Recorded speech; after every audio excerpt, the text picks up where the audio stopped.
오늘은 종려주일입니다. 팜 선데이라고 이제 부르죠. 예수님께서 십자가에 달려 돌아가시는 그 주간의 일요일, 시작되는 일요일에 예수님께서 예루살렘 성에 입성하시게 되는데 많은 무리들이 나와서 예수님을 환호했습니다. 그런데 그들이 나와서 종려나무 가지를 흔들면서 예수님을 환호했기 때문에 이날을 일컬어서 종려주일, 종려나무 가지를 흔들면서 예수님을 환영했던 주일이라고 부르게 된 겁니다. 그 전에 오늘 종려주일인데 이 바로 직전에 죽은 나사로를 살리시는 사건을 통해서 예수님의 소문은 가장 극대화되어 있을 때입니다. 수많은 이적을 행했지만 죽은 나사로를 살리신 일이 예루살렘에서 멀지 않은 지역에서 일어났거든요. 그것을 봤던 사람들이 굉장히 깜짝 놀랐어요. 어떻게 죽은 지 며칠이나 된 사람이 살아날 수 있단 말이냐, 이렇게 놀랐고 굉장히 많은 사람들이 예수님이 도대체 뭐냐, 누구냐, 어떻게 저런 일들을 행할 수 있느냐, 이렇게 관심을 가졌습니다. 예수님의 가르치심도 놀라웠습니다. 그리고 병든 자를 고쳐주시기도 하시고 물고기 2마리 그리고 보리떡 5개로 5,000명이 넘는 사람을 먹였던 놀라운 기적을 행하셨던 것들도 들었습니다. 이어서 이어진 죽은 나사로를 살리시는 사건까지 겹쳐지니까 예수님에 대한 소문, 또 예수님에 대한 인기가 아주 극대화되어 있을 그때입니다. 보통 우리가 물 들어왔을 때 노져야 된다, 뭐 이런 표현을 쓰는데 예수님으로 따지면 아주 이때가 타이밍이에요. 내가 이제 대선에 출마하겠습니다, 이렇게 대선 출마를 선언하는 그런 날이 되어야 할 정도의 아주 극도로 예수님에 대한 인기가 극상화됐던 그런 때였습니다.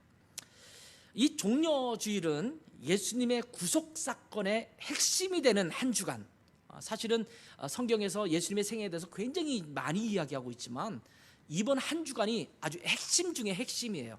사실은 이번 한 주간 때문에 예수님께서 33년의 생애를 사셨다고 해도 과언이 아닐 그런 것입니다.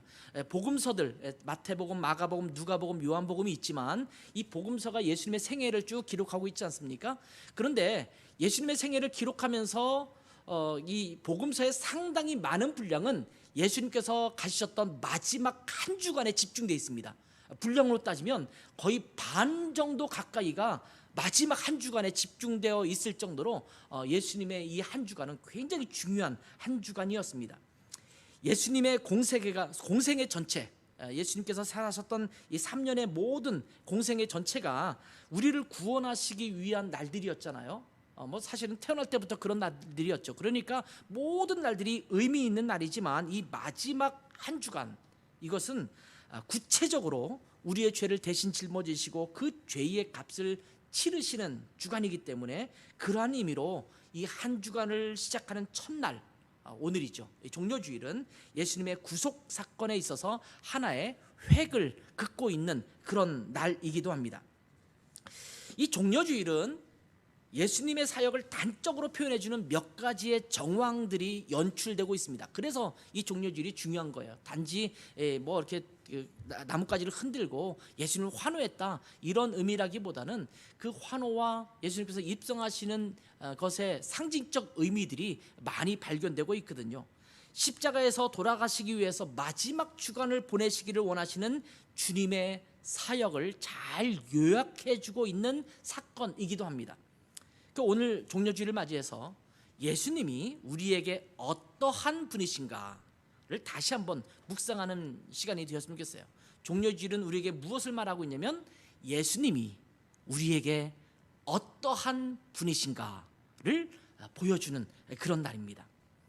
어떤 것을 보여주냐면 첫 번째로 우리에게 보여주는 사건은 예수님은 우리의 구원자이시다라는 것을 보여주고 있습니다. 예수님은 누구라고요? 우리의 구원자시다. 예루살렘 성에 입성하실 때에 예수님을 바라보는 수많은 사람들이 외쳐댑니다. 호산나! 호산나. 이 호산나라는 말은 아까도 말씀드렸죠. 무슨 뜻이라고요? 지금 구원하소서. 뭐라고요? 지금 구원하소서. 이런 말입니다. 이 말은요, 사실은 히브리어예요. 지금 호산나라고 하는 이 헬라어도 제가 이 자막으로 내보내고 있지만 이 호산나라는 것은 히브리어에서 호시아나라는 이 단어를 헬라어로 음역한 것이 호산나입니다. 그래서 호시아나는 띄어쓰기가 있는 것처럼 두 가지의 음절로 되어 있어요. 이 나가 무슨 뜻이냐면 히브리어는요 오른쪽에서 왼쪽으로 읽습니다. 그러니까 지금 히브리어 밑에 글자를 보면 뒤에 길게 써 있는 게 호시아. 그다음에 뒤에 짧게 써 있는 그 글자가 나라는 글자예요. 우리랑 반대로 읽거든요. 옛날에 우리 한자나 옛날 한글도 그렇게 썼잖아요. 그 왼쪽부터 오른쪽부터 읽었잖아요. 그런 것처럼 그렇게 히브리어는 지금도 그렇게 읽는데 호시아라는 뜻이 무슨 뜻이냐면 여러분도 잘 아는 뜻이에요.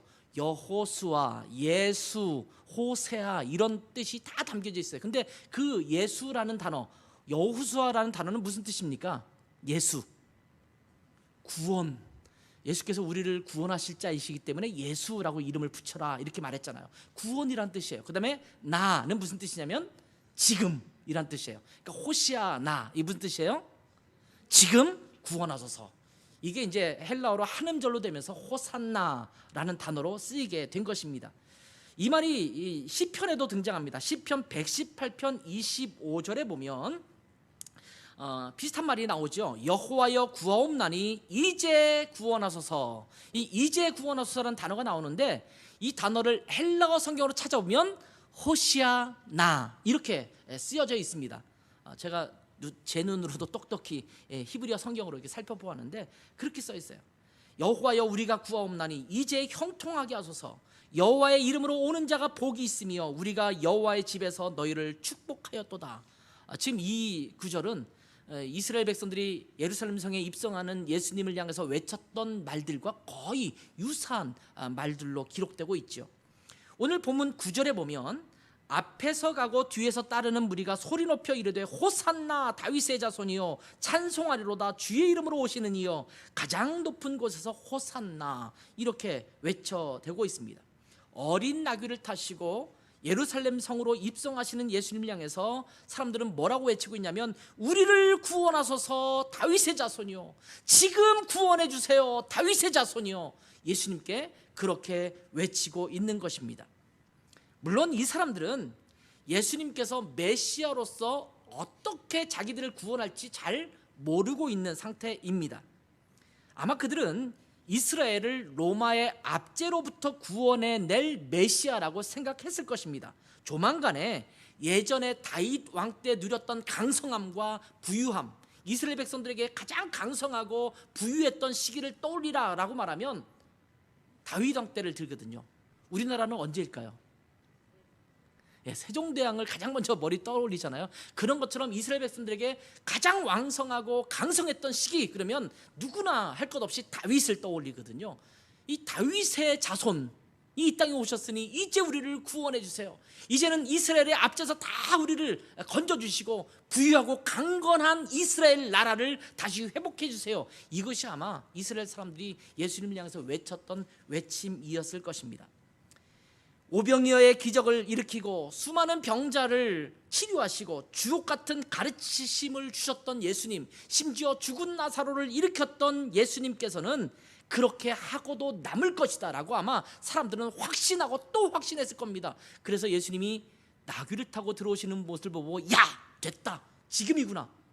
이분이 지금 마치 오늘날로 따지면 대선 출마를 지금 선포하시는구나 이렇게 아마 생각했을 겁니다. 그래서 수많은 사람들이 외치는 겁니다. 호산나 지금 우리를 구원하소서 지금 이때입니다 라고 외치는 것입니다. 그들은 예수님께서 무기력한 모습으로 십자가에 달려 돌아가실 것이라고는 꿈에도 생각하지 못했을 것입니다. 그럼에도 불구하고 그들의 외침은 예수님께서 이 땅에 오신 목적과 이유를 분명하게 선포하는 사건이 되었습니다. 예수님은 구원자로 이 땅에 오셨습니다. 그렇기에 우리를 구원해 주소서. 아마 멋모르고 외친 그들의 외침이지만 이 외침은 성경에 중요하게 기록될 정도로 예수님께서 이 땅에 왜 오셨는가, 이번 한 주간을 예수님께서 어떠한 모습으로 지내실 것인가를 분명하게 예고하고 있는 말씀입니다. 요한복음 3장 16절과 17절 말씀은 여러분도 잘 아시죠? 같이 한번 읽어볼까요? 시작. 하나님이 세상을 이처럼 사랑하사 독생자를 주셨으니 이는 그를 믿는 자마다 멸망하지 않고 영생을 얻게 하려 하심이라. 하나님이 그 아들을 세상에 보내신 것은 세상을 심판하려 하심이 아니요 그로 말미암아 세상이 구원을 받게 하려 하심이라. 예수님은 이 땅에 오셨을 때 위대한 선생으로 오신 것이 아닙니다. 위대한 사상가로 오신 것이 아닙니다. 위대한 종교 지도자로 오신 것이 아닙니다. 이스라엘을 로마의 압제로부터 구원하시기 위해서 오신 정치적 지도자, 정치적 왕으로 오신 것도 아닙니다. 세상의 부조리를 바꾸어서 구조적으로 세상을 바꾸려는 혁명가로 오신 분도 아닙니다. 예수님은 우리를 구원하시기 위해서 오셨습니다. 우리는 우리가 지은 죄로 인해서 죽어야만 되는 사람이었습니다. 그런데 예수님께서 그 죄의 대가를 대신 짊어지시고 십자가에서 돌아가심으로 말미암아 우리의 죄를 갚아주시고 죄에서 건져주시기 위해서 이 땅에 오신 것입니다. 이번 주간이 고난주간인데 이렇게 주님께서 고난을 받으신 이유는 우리를 구원하시기 위함임을 기억해야 합니다. 이 고난의 이유를 분명히 알고 고난주간을 보내야 합니다. 아, 예수님께서 십자가에 못 박혀 돌아가셨구나, 채찍에 맞으셨구나, 얼마나 힘들까, 얼마나 고통스러울까. 이 고통에 집중하면 고난주간을 잘못 보내는 거예요.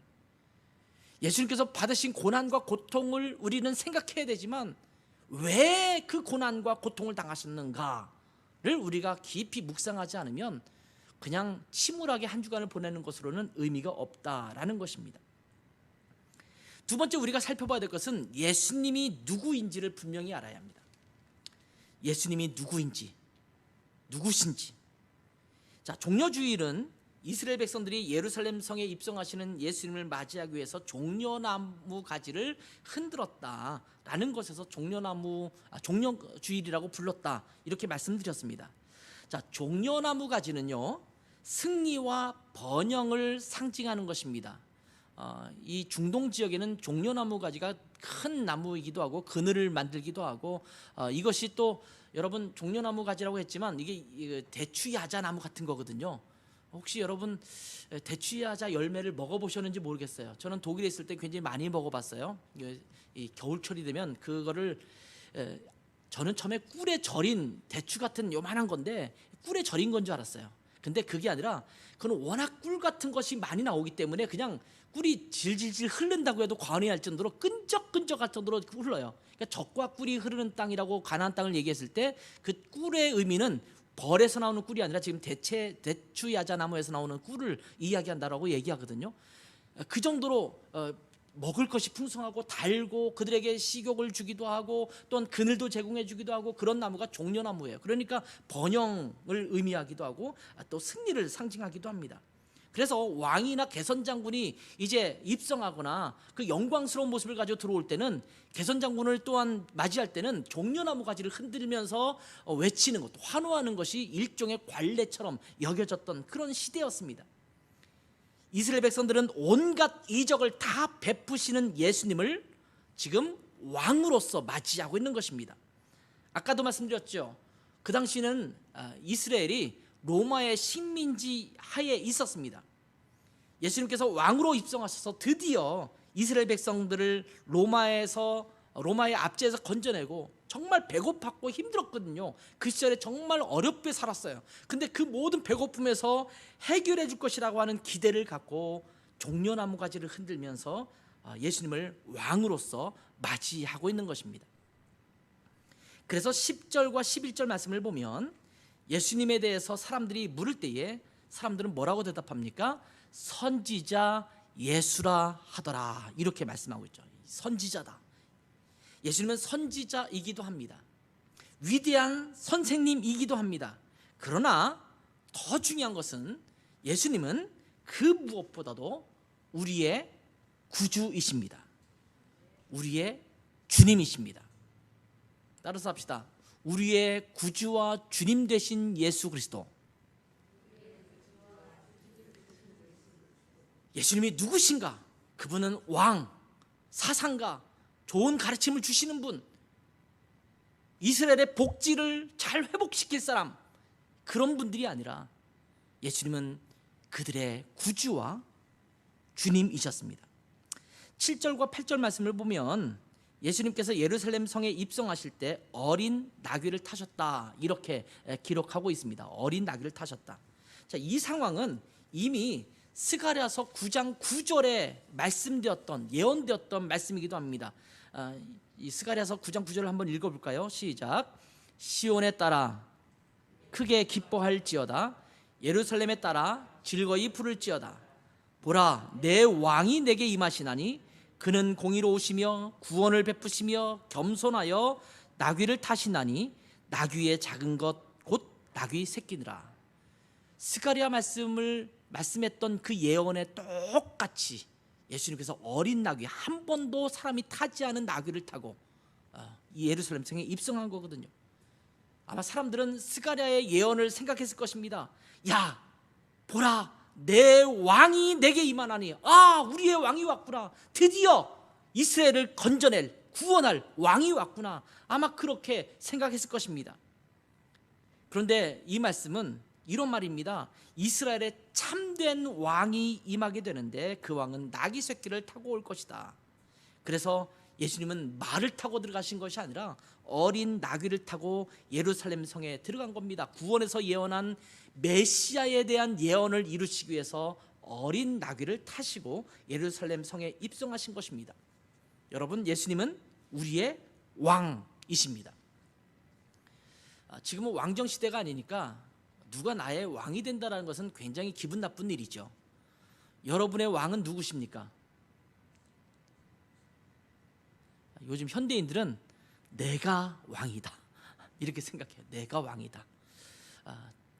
내 삶은 내 마음대로 하고 또 내가 주관하는 삶은 내 뜻대로 해야지 누구의 컨트롤, 누구의 관리하에 내가 들어가는 것을 좋아하지 않습니다. 옛날 왕정 시대 때는 이렇게 성경에서 말하는 것들을 그냥 수긍하기도 했어요. 왕, 지금 왕이 있는데 그 왕이 아니라 예수 그리스도가 왕이시구나, 이러니까 인정을 하고 받아들일 수가 있었어요. 근데 지금 현재는 민주사회잖아요. 그런데 무슨 대통령도 우리가 뽑았다가 탄핵시키기도 하고 막 그러는데 누가 우리의 왕이야? 주권은 누구에게 있어요? 나에게 있지. 주권, 로드십이에요. 주권은 누구에 있냐? 나에게 있다라고 말하는 시대거든요. 근데 성경은 말하기를 참된 왕이 임하시는데 바로 예수 그리스도가 왕이 되실 것이다 라고 말씀하고 있는 겁니다. 예수님은 우리의 주인이시고 우리의 왕이십니다. 그렇기 때문에 예수님을 믿는 그리스도인들은 우리 주님이시고 왕이신 예수님의 통치 안에 거하고 있는 것입니다. 믿으십니까? 기꺼이 주님 앞에 그렇게 고백하시겠습니까? 굉장히 성가신 일이에요. 내 마음대로 살면 좋겠는데 자꾸 왕이 다른 분이 계시잖아요. 예수님이 내 안에 자꾸 들어오셔서 요렇게 해라, 저렇게 해라, 이렇게 살면 안 되지, 너 왜 그렇게 살아? 안 돼. 내 안에 살면 삶이 이런 거야. 자꾸 얘기하시니까 얼마나 성가셔요. 근데 여러분 기억해야 합니다. 주님은 우리의 왕이시고 주님이십니다. 종려주의를 통해서 십자가를 앞에 두시고 예수님은 그것을 선포한 겁니다. 나는 너희의 왕이 될 것이고 너희의 주인이 될 것이다, 이렇게 말씀하고 있는 겁니다. 그런데 이 예수님은요, 어느 날 갑자기 메시아가 되신 분이 아니십니다. 하나님의 치밀한 구원 계획 가운데 오신 예수님이라는 사실을 알아야 합니다.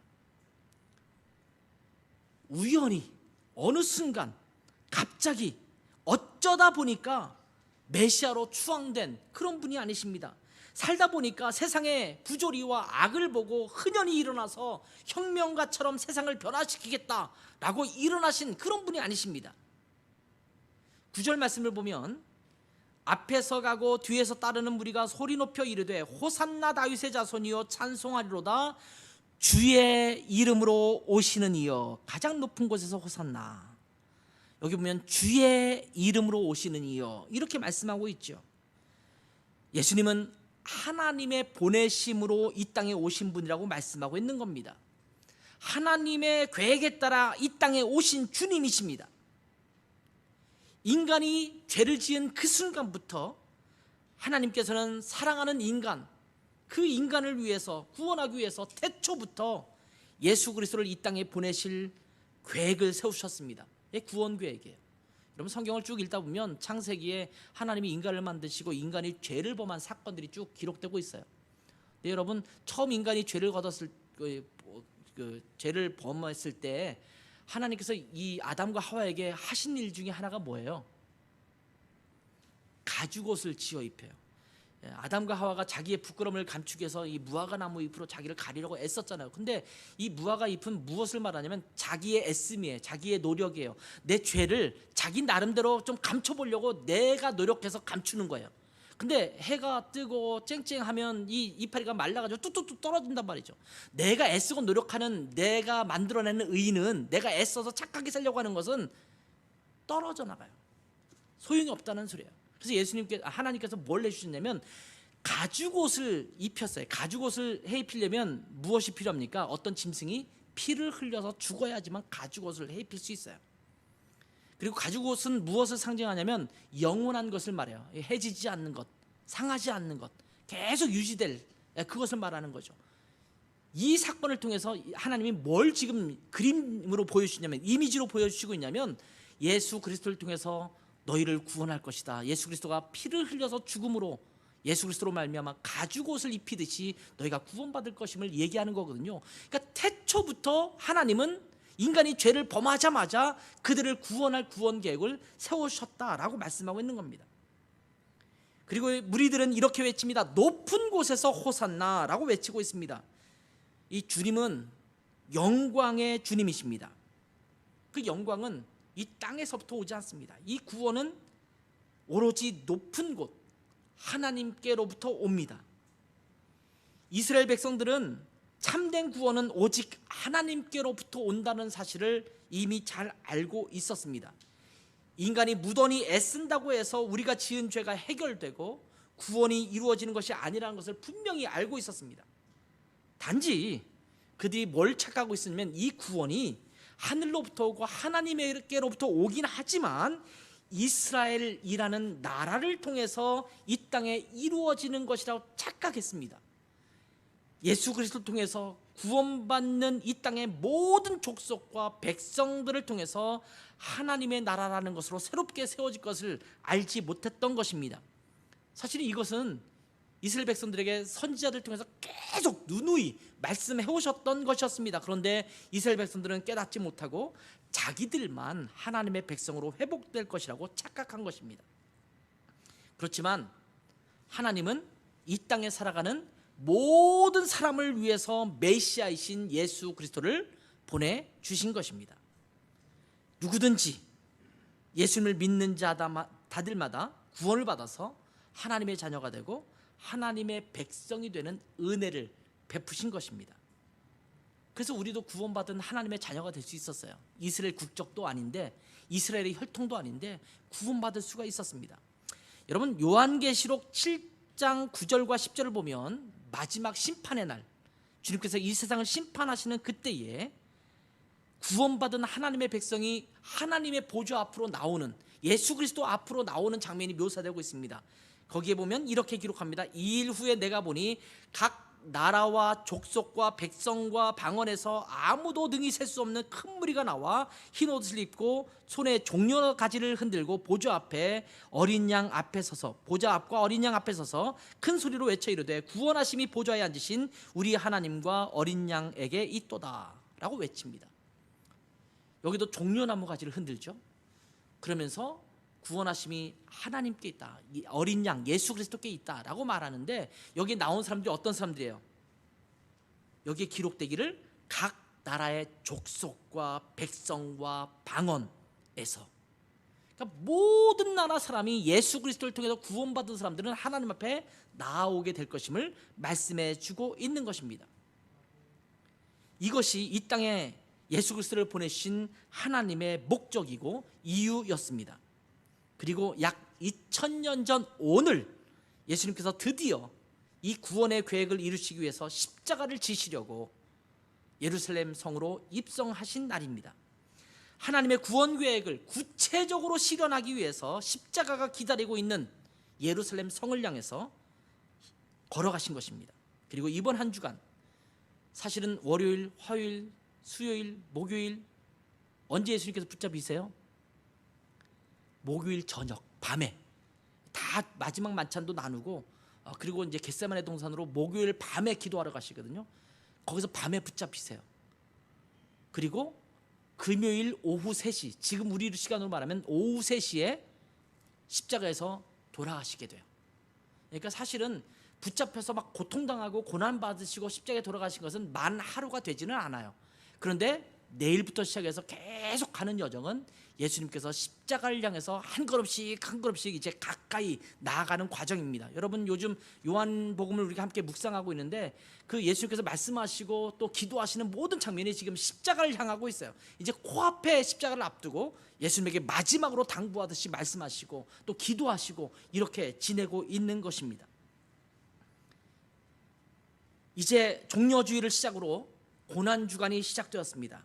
이 한 주간은 단지 주님께서 고난 받으셨으니까 좀 침울하게 지내면 되겠지, 막 인상 쓰고 힘들고 어렵게, 저는 사실은 고난주간을 굳이 꼭 그렇게 지내야 된다고 생각하지 않아요. 여러분 인상 펴고 한 주간 지내세요. 너무 막 내가 웃으면 안 되지, 예수님께 돌아가신 한 주간인데 그럴 필요까지는 저는 없다고 봐요. 왜냐하면 이 고난은 고난으로 끝나지 않기 때문입니다. 우리의 왕, 우리의 주님으로 오셔서 우리를 구원하시기 위해서 태초부터 하나님께서 계획하신 구원의 사역을 이루시는 마지막 한 주간임을 기억해야 합니다. 그리고 우리를 대신해서 죄를 짊어지시고 고난받으시는 주님, 나 때문에 그렇게 고난받으신 주님을 묵상하는 주간이 됐으면 좋겠습니다. 아울러서 주님 앞에 감사하는 주간이 돼야 돼요. 눈물 흘리고 콧물 흘리고 그냥 힘들어하고 있는 주간이 아니라, 하나님 그렇게 당하셨군요, 주님께서 이렇게 고통당하셨군요, 나 때문이군요, 주님 감사합니다 라는 고백으로 맞춰야 되는 한 주간일 줄 믿습니다. 그래서 이번 한 주간 그것을 잘 묵상하기 위해서 여러분이 어쩌면 하루에 한 끼씩 금식하셔도 좋습니다. 뭐 아침이든 점심이든 저녁이든 한 끼를 정해서 나 이번 한 주간 예수님의 고난 주간이니까 좀 금식해야지. 또 어떤 분들은 평소에 안 나오지만 이번 한 주간은 새벽 기도에 좀 참석해야겠다. 우리 교회는 월요일 날 또 토요일 날 주일 날 빼놓고는 나머지 화수 목금 하잖아요. 이번 한 주간은 좀 와서 이렇게 새벽 기도에 참여하면서 기도하면서 좀 지내야겠다, 이럴 수 있어요. 또 예수님께서 십자가에 못 박히신 날이 금요일인데 금요일 날 하루를 매일 한 끼씩 하는 것보다는 그냥 금요일 날 하루를 나는 온전히 아침부터 저녁까지 금식하겠다, 이렇게 하셔도 좋습니다. 아니면 나는 먹는 거는 도저히 나는 못 참는다, 참을 수 없으니까, 그러신 분들은 내가 평상시에 좋아하는 것들 있잖아요. 어떤 분은 게임을 좋아하는 분들은 게임을 한 주간 동안 좀 쉰다든지, 아니면 뭐 드라마에 너무 빠져 있는 사람들은 드라마를 한 주간 좀 쉰다든지 하면서 내가 좋아하는 어떤 것을 좀 한 주간 쉬는 것도 괜찮습니다. 뭐 저는 지금 몇 가지 예를 드는 거지만 이번 한 주간 고난 주간을 지내면서 내가 좋아하는 것들을 좀 절제하고 참으면서 어떤 한 부분에서는 주님의 고난과 또 나를 구원하신 예수님의 은혜를 감사하며 지내는 한 주간이 되시기를 바랍니다. 그래서 이 고난 주간을 통해서 우리에게 주시는 구원의 은혜, 이 구원의 은혜를 깊이 묵상하는 한 주간 되시기를 주님의 이름으로 축복합니다. 기도하겠습니다. 아버지 하나님, 오늘 종려주의를 맞이하고 이제 고난 주간을 시작하게 되는데, 이 고난 주간을 보내면서 예수님께서 왜 고난 받으셨는지, 이 땅에 오신 이유가 무엇이며 왜 십자가를 지셔야 되는지를 깊이 한번 묵상하는 주간 되게 도와주시고, 우리를 위해서 십자가에 달리셔서 우리를 구원하신 주님의 은혜에 감사하며 그 주님의 은혜에 깊이 우리 자신을 드릴 수 있는 한 주간 될 수 있도록 축복해 주시기를 원합니다. 우리의 구원이 얼마나 값진 것인지를, 또 주님께서 어떤 값을 치르셨는지를 깊이 묵상하며 감사하는 절기 되게 하옵소서. 감사하며 예수님의 이름으로 기도했습니다. 아멘.